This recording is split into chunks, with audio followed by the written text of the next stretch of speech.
খবর 24 সাথে আপনাকে স্বাগত। নতুন নতুন খবর জানার জন্য আমাদের চ্যানেলে চোখ রাখুন।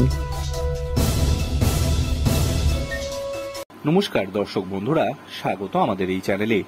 চলতি বছরই বাংলার পড়শি এই রাজ্যে বিধানসভা নির্বাচন ঘুঁটি সাজাচ্ছে সব রাজনৈতিক দল।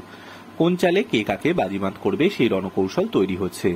আর এইসবের মধ্যে ঝাড়খণ্ডে এবার নির্বাচনে প্রাক্তন মুখ্যমন্ত্রী চম্পাই সোরেনের ভূমিকা নিয়ে জল্পনা চলছে।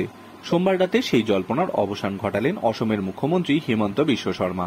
এক্স হ্যান্ডেলে একটি পোস্ট করে জানালেন বিজেপিতে যোগ দিচ্ছেন চম্পাই সোরেন। ঝাড়খণ্ডের প্রাক্তন মুখ্যমন্ত্রী কবে বিজেপিতে যোগ দেবেন সেই তারিখও জানান অসমের মুখ্যমন্ত্রী। কর্মী সমর্থকদের কাছে ঝাড়খণ্ডের বাঘ হিসেবে পরিচিত বছর 67-র চম্পাই সোরেন বাংলার পড়শি এই রাজ্যের বর্তমান শাসক দল ঝাড়খণ্ড মুক্তি মোর্চার প্রবীণ নেতা। বিহার থেকে পৃথক হয়ে ঝাড়খণ্ড রাজ্য তৈরির ক্ষেত্রে তার অবদান অনস্বীকার্য। চলতি বছরের 2রা ফেব্রুয়ারি ঝাড়খণ্ডের মুখ্যমন্ত্রী পদে শপথ নিয়েছিলেন তিনি। সেই সময় ইডির হাতে গ্রেফতার হওয়ায় মুখ্যমন্ত্রী তো তাকে পদত্যাগ করতে হয়েছিল হেমন্ত সোরেনকে। তখন প্রবীণ এই নেতার উপর আস্থা রাখে জেএমএম, কিন্তু হেমন্ত সোরেনের জামিন পাওয়ার পর মুখ্যমন্ত্রী তো ছাড়তে হয় চম্পাই সোরেনকে। চলতি বছরের 3রা জুলাই তিনি মুখ্যমন্ত্রিত্ব থেকে পদত্যাগ করেন। পরদিন মুখ্যমন্ত্রী পদে শপথ নেন হেমন্ত সোরেন। মুখ্যমন্ত্রী থেকে পদত্যাগ করার পরই জেএমএম এর সঙ্গে দূরত্ব বাড়তে থাকে চম্পাই সোরেনের। তিনি অভিযোগ করেন দলের নেতারা তাকে অসম্মান করেছে, এমনকি পদত্যাগের পর তিনি বলেন আরও কিছু সময় পেলে রাজ্যের আরও উন্নতি করতে পারতেন। এই পরিস্থিতিতে জেএমএম এ তিনি থাকবেন কিনা তা নিয়ে জল্পনা বাড়তে থাকে।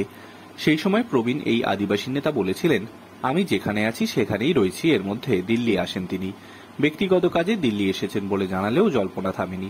বিজেপি নেতারাই চম্পাই সোরেনের প্রশংসা শুরু করেন, আর তাতে জল্পনা আরও বাড়ে। কয়েকদিন আগে তিনি একটি বার্তা দেন, তার কাছে 3টি পথ খোলা রয়েছে: রাজনীতি থেকে অবসর নেওয়া, নতুন দল গঠন এবং নতুন কোনো সঙ্গী পেলে তার সঙ্গে এগিয়ে যাওয়া। পরে তিনি জানান রাজনীতি থেকে অবসর নিচ্ছে না, নতুন দল গঠনের কথাও জানান। চম্পাই সোরেন নতুন দল ঘোষণা কবে করবেন তা নিয়ে জল্পনার মধ্যে সোমবার সকালে হিমন্ত বিশ্ব শর্মা বলেন, আমি চাই চম্পাই সোরেন বিজেপিতে যোগ দিন এবং আমাদের দলকে আরও শক্তিশালী করুন। ঝাড়খণ্ডে বিজেপির নির্বাচনের দায়িত্বে রয়েছেন হিমন্ত বিশ্ব শর্মা। তার এই মন্তব্যের জোরে নতুন করে জল্পনা শুরু হয়, আর সেই জল্পনার অবসান ঘটালো কয়েক ঘন্টা পর। এদিন রাতে দিল্লিতে অমিত শাহর সঙ্গে বৈঠক করেন চম্পাই সোরেন। তারপরই তার বিজেপিতে যোগ দেওয়ার বিষয়টি নিশ্চিন্ত করেন হিমন্ত বিশ্ব শর্মা।